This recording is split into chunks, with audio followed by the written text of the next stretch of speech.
నేను ఇక్కడికి వస్తుంటే మా లీడర్స్ అందరూ అన్నారు 9 గంటలు అయిపోతుంది, లేట్ అవుతుంది, మరి ఎవరన్నా జనాలు ఉంటారా లేదా అంటే నేను అన్నాను, నేను ఇంకెవరో వస్తే పర్వాలేదు కానీ బాలయ్య వస్తే ప్రాబ్లం ఉండదు. Both are not same. ఈయన వస్తే వేరే. మీరందరూ చూసారు లేదో, మేము ఇప్పుడే ఆ వ్యాన్లో వచ్చాం. ఆ వ్యాన్ నుంచి ఈ వ్యాన్ లోపల ఆయన దూకాడు పైన నుంచి. అదే ఆయన సినిమా హీరో కాదు, రియల్ లైఫ్ హీరో కూడా. అందుకే అందుకే నర్సిరెడ్డి గారు ఏజ్ చెప్తుంటే కోపడుతున్నాడు మాయ.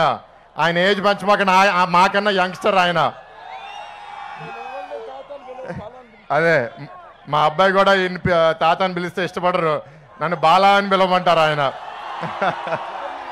ఇద్దరు.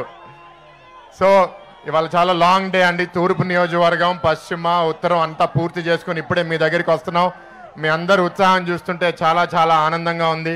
ప్రత్యేకంగా ఇంతమంది యువకులు అందరు కనపడుతున్నారు, చాలా సంతోషం. మాకు ఎక్కువ సమయం లేదు కాబట్టి ముగించేయాలి.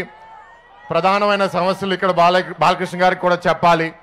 మొన్న చంద్రబాబు నాయుడు గారు కూడా వచ్చినప్పుడు ప్రత్యేకంగా ఈ కొత్తవలస మండలం, ఎస్కోట నియోజకవర్గం, మొన్న విశాఖ జిల్లా విభజన అయినప్పుడు అందరు ఇక్కడ కోరింది ఏంటంటే ఈ నియోజకవర్గం కూడా విశాఖపట్నం జిల్లాలో ఉండాలి అని. ఎవరు కోరుకుంటున్నారు ఇది విశాఖపట్నం జిల్లాలో ఉండాలని? చేతులెత్తండి. మరి ఎందుకు పెట్టలేదు అందరూ ఒకసారి ఆలోచించండి. ఇది విజయనగరం జిల్లాలో పెట్టిన కారణం ఏంటంటే ఒక కుటుంబం ఆధిపత్యం ఇంకా మీ అందరి మీద నడవాలని.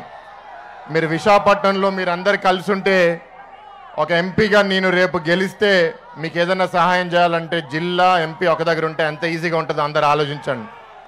కానీ ఇక్కడ ఆధిపత్యం కోసం మీ అందరిని ఇంకా వెనుకబడి ఉంచాలని వాళ్ళ ఆలోచన. మీ అందరి వాళ్ళ తిప్పుకొట్టే అవకాశం మీ అందరికీ వచ్చింది. అది మీ ఓటు రూపంలో మీరు చూపించండి.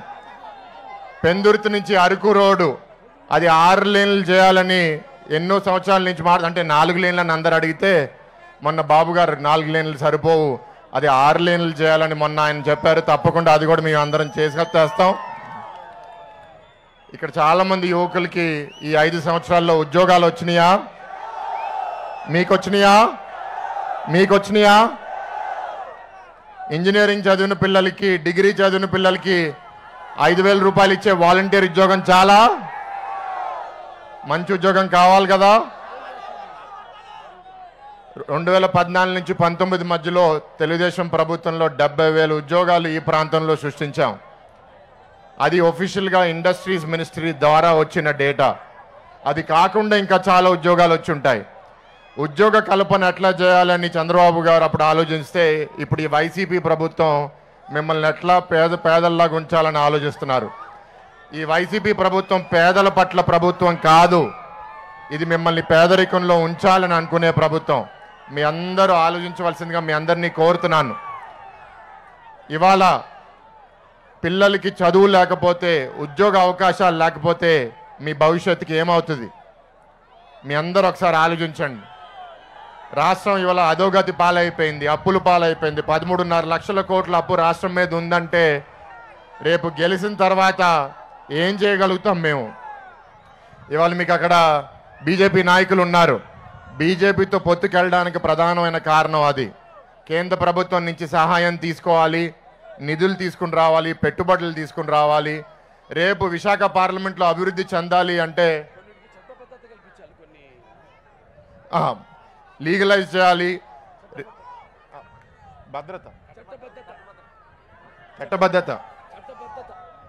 సో రేపు విశాఖ పార్లమెంట్ అభివృద్ధి అవ్వాలంటే అది ఎస్కోట నియోజకవర్గం, భీమిలి నియోజకవర్గమే నేను చేయగలుగుతాను. ఈస్ట్, వెస్ట్, నార్త్, సౌత్, గాజువాక్లో ఇవాళ ల్యాండ్ లేదు. అక్కడ పెట్టుబడులు తీసుకుని రావాలంటే ఇక్కడే తీసుకుని రావాలి.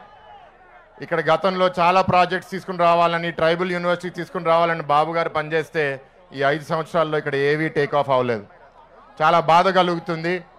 మార్పు చేస్తాము. మీ అందరి స్పందన విని చాలా బాగుంది. నా మీద పోటీ చేసే ఎంపీ అభ్యర్థి ఈ ప్రాంతానికి వచ్చి కులద్వేషం, లేకపోతే కులద్వేషం కాదులేండి, కుల ఫీలింగ్ పెంచి మా కులం కాబట్టి మాకేంటి అని కొందరిని అడుగుతున్నారు. అది మా నాయకులతో మాట్లాడితే ఇక్కడ ఎవరు దానికి పడరండి, వాళ్ళు చేసిన ఆధిపత్యానికి వాళ్ళు తిరిగి ఓటేయడానికి మాకు అవకాశం వచ్చింది.